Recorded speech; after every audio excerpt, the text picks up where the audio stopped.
Hi, in a previous video you've seen these Orange Pi ones that I got. I got like 10 of these things for use as potentially a Raspberry Pi, in this case Orange Pi, little ARM supercomputer. And these are actually quite popular projects where people get Raspberry Pis and cluster them all together and, you know, so to speak, make a super little ARM supercomputer with them. I mean, it's not nearly as powerful as, you know, the latest modern Intel CPUs and things like that, but it's fun. And this one in particular, this is the Orange Pi 1 model, and it's got a 4-core ARM processor in it, and it's not a bad little beast. It's generally speaking faster than the Raspberry Pi, and it does a reasonable job, and it's fun, but most importantly, it's cheap. This is only $10 US for a 4-core 1.2 gig or 1.3 gig, is it? ARM Cortex processor in it. So it's a little bit of a beast, especially for the money, $10. And so I thought it'd be fun to make a little Whopper computer. Yes, I might even stick it inside like something that looks like the Whopper. That'd be fantastic. So I thought I'd start out with just a video outlining my concept for this thing. I haven't built it yet, but hey, let's have a look at the ideas because it could be quite interesting. Now, quite a lot of people have built these Raspberry Pi cluster or supercomputers before, and they generally, all it involves is basically a case. You know, some people laser cut their own acrylic cases and stuff like that, and they light them up and they look all fancy and everything else. And hey, I could do this in a day, no problems whatsoever. All I've got to do is basically get a whole bunch of these, stick them together, maybe with some standoffs or, you know, something like that, and then get power for each one. There's a little DC jack for each one, so you just apply power, hook it up to a pretty beefy power supply like a PC power supply or something like that. And then you just hook up the Ethernet, get yourself one of these Ethernet switches here. You know, you don't need a fast one, just a 10100 type one, and Bob's your uncle. Basically, you've got yourself a cluster computer. So it's just basically just arranging these physically. There's nothing special there at all. But I thought, hey, you know, that's not very elegant. You've got the Ethernet cables hanging out and you've got routing problems and dicky little DC jacks and things like that. Wouldn't it be nice if actually designed like a custom motherboard like this, and these can just plug in? You can just have a whole bunch of them plug in, no cables, no nothing. That'd be fantastic. So let's take a look at doing that.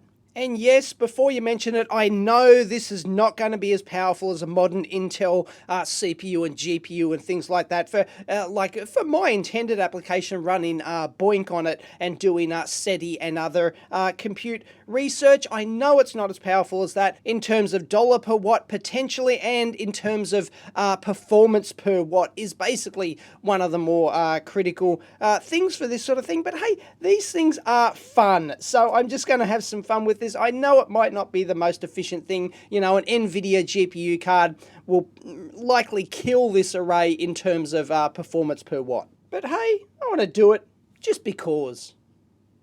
That's it.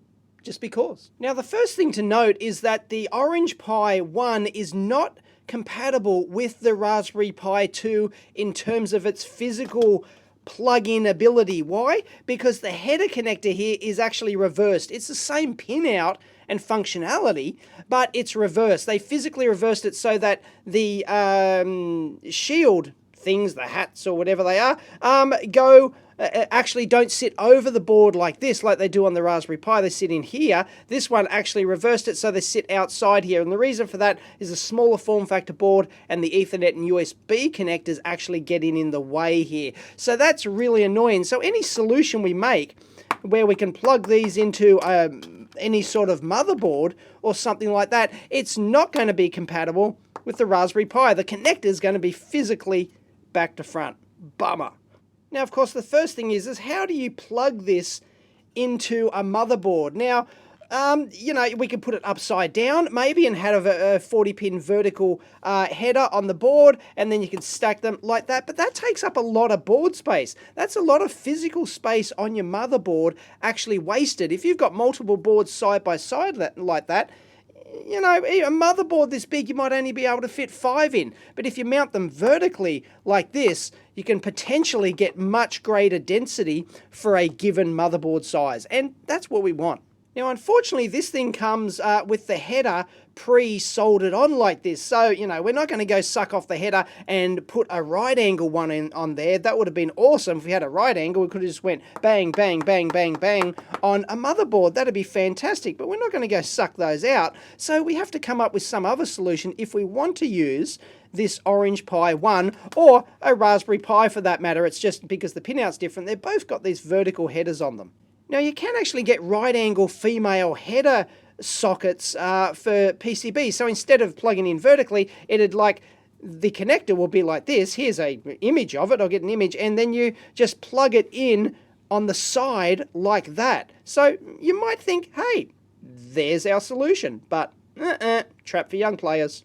You'll notice that this header sits significantly off the board like that. And this is actually, if you go look at the data sheet for the header, it's actually going to be much smaller than this gap here. So you'd either have to grind off some of the board and be careful not to get the traces, you know, hit any traces or short out any ground planes or anything like that, or cut any ground planes. So you don't want to do that. That's just a ridiculous solution. Or we've got to come up with some other way to get these things physically lifted off the board. Now, of course, you could get the header connector, female header connector for the board, put something under it, and then, you know, lift it off the board or something, some sort of spacer. Yeah, that's a solution. But there's another way too. Now, please excuse the crudity of this model. I didn't have time to build it to scale or to paint it. What you do is you have your right angle female header connector, actually, you know, through hole, or could be, well, probably not surface mount, because they're going to have the pins coming out the side, which is going to be troublesome. So probably a through hole version here, and they've got the holes basically on either side of the connector, and then you just route out paths like this on one side of the connector, and you get your board, and then you just put it into the slot like this so that it goes down into the board, and then you slide it in like that. Bob's your uncle. Beauty. But of course, it's not as dense a solution as it could be, because the width of this has to cater for the fact that you've got to put this in and then slide it across like that. So, you know, the slot actually doesn't have to come all the way up, and you could use a surface mount one actually. The pins come out here and here. This side's not a problem, but coming out this side, the slot doesn't have to go right up to the connector like this. You can have the surface mount pins coming out like that, and then the slot only, and because you've got a distance in there, so you can actually see there's a thickness of the plastic base of this header, so it doesn't actually come all the way in. So you've got, so the pins on here can actually, any surface mount pins and the slot can actually be further out from the connector than what I've shown there. So you only have to put it in and then slide it in like that. So, you know, the slot basically has to be the width of these pins, so to speak, set out somewhat. And then the distance between boards is going to be set by these pain in the arse Ethernet connectors and USB, which we're not going to use. So it's not the densest solution, but it's better than flipping this board upside down, plugging it into a vertical header like that, and then having 2, 3, like, you know, on a board that size, we're only going to get 3 in there. But this one, we can potentially get 1, 2, oh yeah, 1, 2, 3, 4, 5, you know, I'm just eyeballing this, but, you know, basically double the density, easy. Now, a nicer solution to this is the Raspberry Pi Zero. Now, it's only $5. It's half the price of this, but in terms of dollars per watt, it's not as good. This is a 4-core 1.3 gig processor, or greater than 1 gig, and the Raspberry Pi Zero is only 1 gig at with a single core, but it comes with the header connector not populated, so you can solder in your own right angle header connector, and then you can use those standard vertical connectors, and you wouldn't need to put in any slot like this. So it'll just bang, bang, bang, and you can get, and because they don't have the big Ethernet connector and USB connector on there, they're much thinner, and you can get double the density again. So the Raspberry Pi Zero, it's not too bad. If you can get twice the density for half the cost, but ultimately going to lose like half of your performance in the end. So, yeah, I don't know. Which one do you go for? The Raspberry Pi Zero is nicer solution. It could be lower power because, hey, it's not running any of the Ethernet functionality, and it's just generally a lower power board than this one, I believe. But this motherboard idea, it's all going to come to naught unless we can actually get internet connectivity through these header pins. And the Orange Pi 1, Ethernet over to here. These Ethernet pins do not come, these physical Ethernet pins do not come down to this header. It doesn't have it. So, we're in trouble there. But, I think I've found a solution for this. As luck would have it, if you have a look at the pinout for the Raspberry Pi, it's the same on the Orange Pi 1 here. There is an SPI port that actually comes out on these pins. So, can we convert the SPI into an Ethernet interface? Yes, we can. Now, as it turns out, the Raspberry Pi Linux build, I believe, has a built-in driver for the microchip ENC28J60 SPI to Ethernet converter chip. So all we need is to put one of those chips on our board for each one. We can have one for each one, and these things are cheap. They're available from DigiKey. They're only a couple of bucks. We can solder those onto our motherboard here, and bingo, we can get connectivity to each one of our boards, be it an Orange Pi 1 or a Raspberry Pi Zero or whatever other board that we want to plug into this system. Beauty. And although I haven't tried this, I believe that all you got to do is add in one line to the boot config file in your build, and then bingo, it just automatically works. This ENC28J60 chip just handles it. You plug it into Ethernet, and away you go. Now, of course, it's not going to be the fastest solution via the SPI bus. You can change the speed in the configuration and stuff like that, but it's not going to be nearly as fast. But, this thing is basically a compute system. It's not really a, high throughput, high bandwidth type system. So, hey, a few megbits or something is fine. Or a couple hundred kbits is fine, as long as we got an Ethernet connection, especially for the use I want to make it to. It's just got to download stuff from the Boink server. It can do that slowly, and it's just got to report its results back and things like that. Not high bandwidth stuff. Most of the time, it's basically not talking at all. So we just need an ENC28J60 chip for each one of our modules like this. Just wire that in, no worries. But hey, of course, we need an Ethernet switch up here to connect all these ones into. So we don't want to use a physical Ethernet switch like that because, well, that's just ugly because we've got the cables again. We'd have to have like a, an RJ45 on there going off for each one, and bugger that.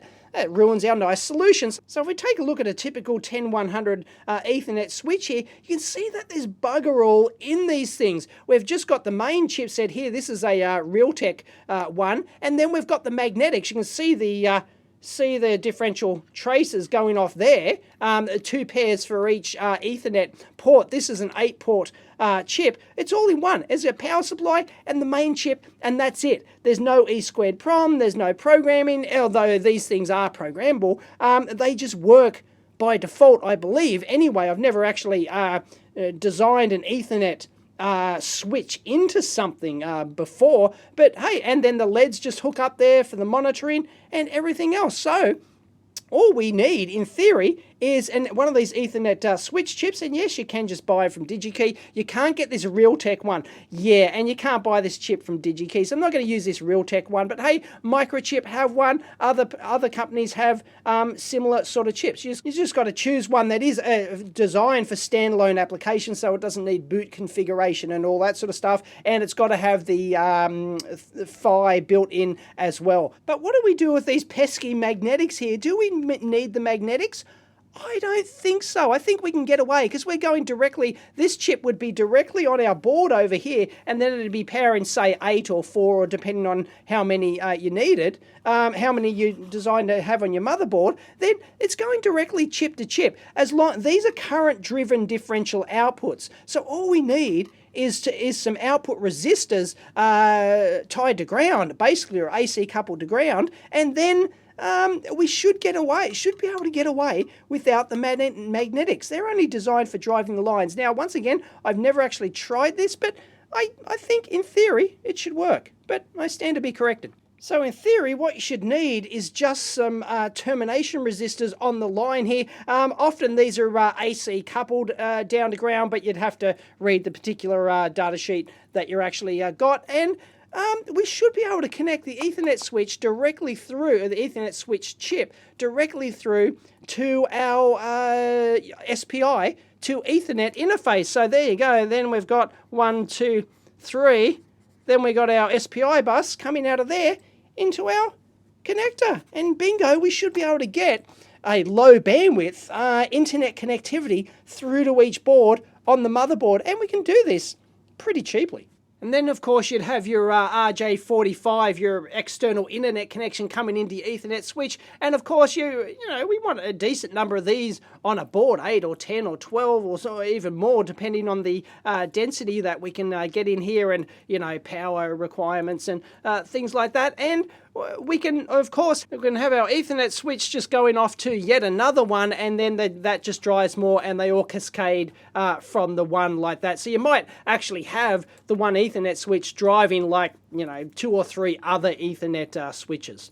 Now, of course, these boards have a lot of other I/O on them as well, and you might still want to use those depending on, how you want this thing to work. So you might actually have some, and of course you want some LEDs, status LEDs or something, so you might have some LEDs and these all go into here, and you might actually have another header next to each one or something so that you can actually, like some I/O, or get some I/O in and out of each one. So, because you might want this, either it's like a supercomputer compute module and everything just goes self-contained, you don't hook anything else up to it, or you might use it as a 25 or 50 processor thing that's processing, that's doing I/O and stuff like that, and basically just a big embedded computer that controls 40 separate things or 50 separate things or whatever. You might have a processor for each task. I don't know, use your imagination for something like that. But I don't really want any of that I/O stuff, although I might add it just for kicks. I just want this thing to actually be an supercomputer cluster array thingamabob. And that's the thing, this is not really a supercomputer as such. Each processor on here, or each board, because this is a 4-core one here, but let's just say each one has a single core. They're running their own Linux OS and everything else. They're entirely separate. The only way they can communicate is via the Ethernet switches here. So you might have like maybe some dip switches on each one that can set an address for each one, or you could program them in, of course, individually, stuff like that. So they'd have each board would have its own name on the network and stuff like that, and they're all networked together. You can talk like that, or we could potentially try and tie some I/O between them. Perhaps maybe you could have a bus running between them if you wanted to do something fancy like that. But then we're getting into basically multiple processor computer architecture and stuff like that, and that's not really what we're what I'm trying to achieve here anyway. I just want a nicer solution than just whacking these in a box and wiring up the power and the Ethernet. I just want to put the power and the Ethernet basically all onto one motherboard just to make it neat.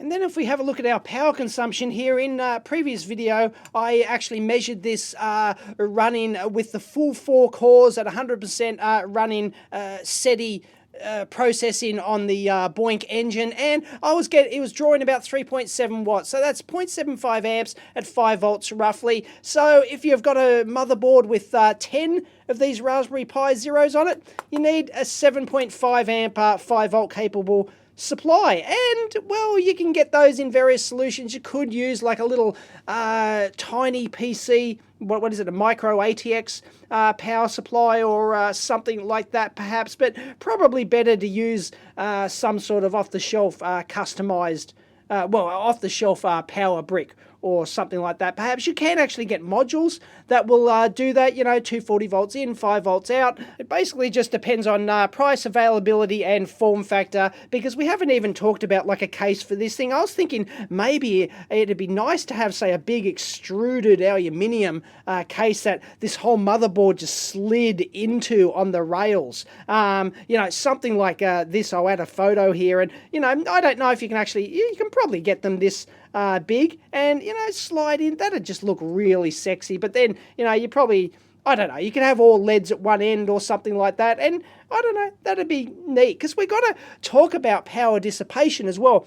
This thing gets quite hot. I can't remember the temperature I've done in the previous video, but it was too hot to touch, I think, and you've got to, basically, we'll glue on with some thermal adhesive, just a heatsink onto each one, and then, just passive, a largish heatsink. We don't have to then couple that heatsink out to the external aluminium case. We can probably just let the, let the thing passively do that. That should work okay. Anyway, I like the idea of the Raspberry Pi Zero, because it's super cheap. It's only $5 each. Yes, it's only a 1-core, 1 gig processor on the thing, not nearly as grunty as this 4-core at 1.2 gigs, but they're a nice small form factor. They only draw about 0.7 watts each. I believe somebody's actually measured the the Raspberry Pi Zero at running at full tilt, and about 0.7 watts or thereabouts. So, it is potentially lower power than this one, but yeah, not as powerful. But the density you can get in there,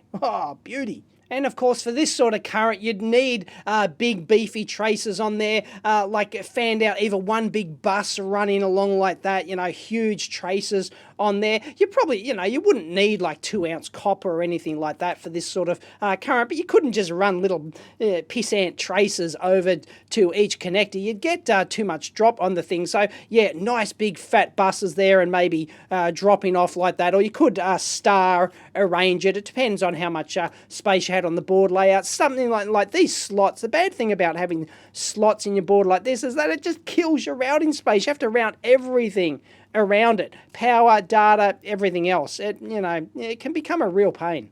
So if I was to do this elegantly in terms of power, I would get like a proper PCB mount power brick or something like that, or a module that actually you could mount on the board. So you have this one big board, as I said, maybe slide into an extruded aluminium case, and the power supply would mount on the end of it like this, and you'd have like 240 volts coming in one end, and then it'd give you the 5 volts at 10 amps out or whatever, and then that just wires directly into the board. Then you have the huge buses running here, and that'd all just slide in as one big solution into the extruded aluminium case. That'd be like a nice, sexy solution. So there you go. I hope you enjoyed that. This is just like a first thought kind of thing of how I would integrate these into a Raspberry Pi supercomputer array, or an Orange Pi supercomputer array, and which is a bit more elegant than the solutions other people have done, where they've just physically wired these together with the Ethernet hub, a switch, and everything else, and the wires running everywhere, and they can kind of look funky if you light them all up, but they're big and they're bulky, and this is, if you can do it like on one big motherboard like this, you can get some quite high density in these things depending on the type of board you use. And you could use some other compute module, for example. There's lots of compute modules on the market, but you've basically got to get one that is that has end compatible plug-in type thing. So either like an SO-DIMM based system. Yes, Raspberry Pi do make the Raspberry Pi compute module, but it's like $25-30 each, and it's basically just like an original Raspberry Pi. It's not that great. So in terms of bang per buck, it's very, very poor. This Orange Pi one absolutely kills it for $10 for the 4 cores at 1.2 gigs. So yeah, those compute modules, unless you picked them up for a song, and I don't think they ever sold really well. I mean, I just checked Farnell have, or Element 14 have like you know, tens of thousands of these things in stock or something. I don't know, thousands in stock. So yeah, I don't think they sold too well. That was a bit of a fail, that. The Raspberry Pi compute module, but the idea, the concept, really good. If you just had an SO connector on there, bang, bang, bang, bang, and the density you could get is absolutely incredible. But nobody, you know, if you know of any ARM Linux, you know, that sort of is compatible, like that has a Linux build for it. Like Raspberry Pi's probably got the best and most refined build out there because there's so many people using it. They've got so many people working on it, etc. As you saw in the previous video for this Orange Pi 1, the software, the builds for it aren't that great and up to date and stuff like that, but you can make it work. I've yet to know if the SPI one will work for the Orange Pi 1, the microchip Enca 28J60, but I believe it does work. People have done this and it does work for the Raspberry Pi, so no worries. But yeah, if you know of any other compute modules that might be more suitable at a low cost, yes, you can get them. You've been able to get these compute modules. I was using them back in the 90s. You know, there's nothing new about these things that play, you know, compute modules in SO, in DIMM module format and stuff like that. They go way, way back. But the problem is the price. You know, the good thing about, this Orange Pi 1 or the Raspberry Pi Zero, $5 or $10 per board. I mean, it's so compelling. I mean, you're going to add a couple of bucks for these SPI to Ethernet encoder chips because you're not buying them in, you know, 100,000, 10,000 volume or something like that. So yeah, it adds significantly. But I think that's could be a nice, elegant solution. So hopefully I get the time and the motivation to actually start laying out this thing and get something working. So hope you enjoyed it. If you want to discuss it, links down below, all that sort of stuff. Catch you next time.